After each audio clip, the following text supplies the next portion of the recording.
अस्सलाम वालेकुम डॉक्टर साहब। जी जी भाई अच्छा। साहब। अच्छा डॉक्टर साहब, ये काफ़ी ज़्यादा ना लोगों के ज़हन में ना क्वेश्चन है एक, और हर बंदा उसको ना अपने एंगल से देख रहा है, सोच रहा है। ये इसराइल और ईरान की जो ये जंग हो रही है, तो मैं चाह रहा हूँ कि हम आपका भी उसके ऊपर राय ले लें कि आप उसको किस तरीके से देख रहे हैं इस जंग को ना। Thank you very much. I think पहली बात तो ये है कि यूसी चाहे हम डॉक्टर हों, इंजीनियर्स हों, हम वर्कर हों, हम बुनियादी तौर पे तो सब मुसलमान हैं, पाकिस्तानी हैं। और ज़ाहिर है कि अगर मुसलमानों के किसी मुल्क की जंग हो रही होगी तो हमारा कंसर्न होगा। ईरान के साथ तो बहुत बड़ा कंसर्न होगा, क्योंकि ईरान हमारा नेबर है।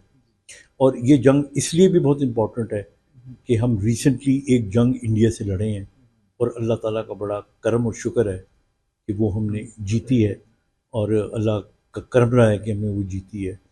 और अगर देखा जाए तो दुनिया की नज़रों में जो पाकिस्तान की इज़्ज़त है उसमें बहुत इजाफा हुआ है। तो ये तो एक पहलू हो गया। अब ईरान और ये इसराइल की जो जंग है, ये आज की नहीं है। ये वो कोयले थे आग के जो सुलग रहे थे आहिस्ता आहिस्ता। और इसमें जो इसराइल है उसकी पूरी बदनीयती शामिल है, बिकॉज उसका प्लान आज का नहीं है। उसका जब से यानी 1948 में जब से ये आज़ाद हुआ और बरतानिया ने इसको आज़ाद किया, तो तब से इसके जहन के अंदर था कि हमने एक ग्रेटर इसराइल बनाना है। अब ग्रेटर इसराइल बनाने का मतलब है कुछ इलाका शाम का, कुछ इलाका जॉर्डन का, और इस तरह इनका प्लान था। और इस पूरे खत्ते में अगर देखा जाए तो जो सबसे स्ट्रॉन्ग पावरफुल मुल्क था और जो एंटी इसराइल जो कुव्वतें थी उनको सपोर्ट कर रहा था, वो ईरान था।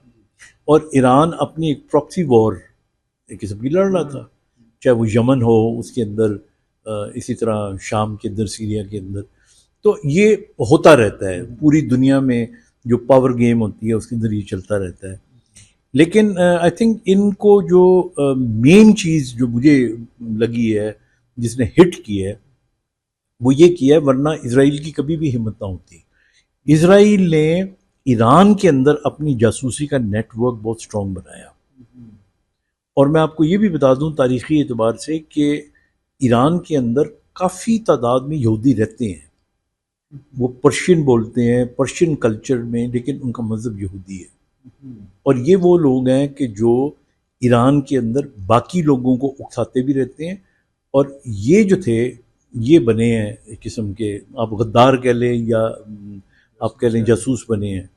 अब आप देखें ना, थोड़ी देर के लिए आप लड़ाई की डायनामिक्स देखें। पहले दिन हमला होता है, 6 बंदे जो कमांडर इन चीफ है, जो सरबराह है, जो जनरल्स हैं, अब ये 6 बंदे कहाँ का बैठे हुए थे? एक छत के नीचे नहीं बैठे हुए थे। तो वहां का कोई बंदा ना, उसने बताया कि जी ये फलाना जनरल इस कमरे में है, फलाना इस कमरे में है, इस बिल्डिंग के अंदर है। तो ये उनका अपना बंदा था।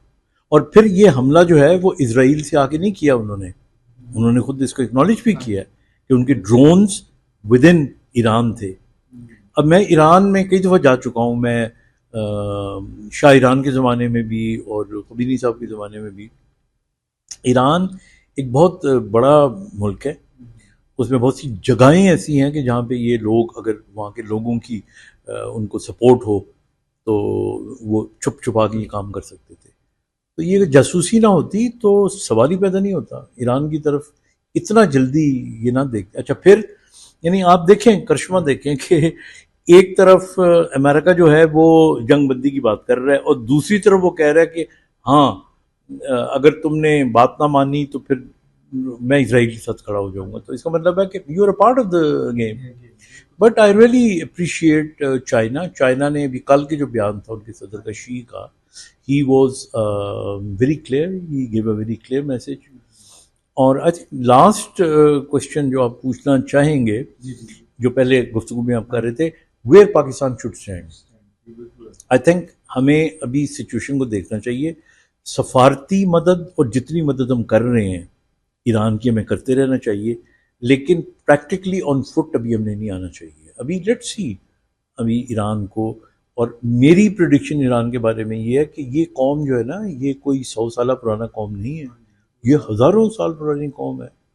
Iran was one Cyrus the great کے زمانے میں, اسی پہلا دا گریٹ کنگ جو دنیا کا بنا ہے وہ سائرس تھا.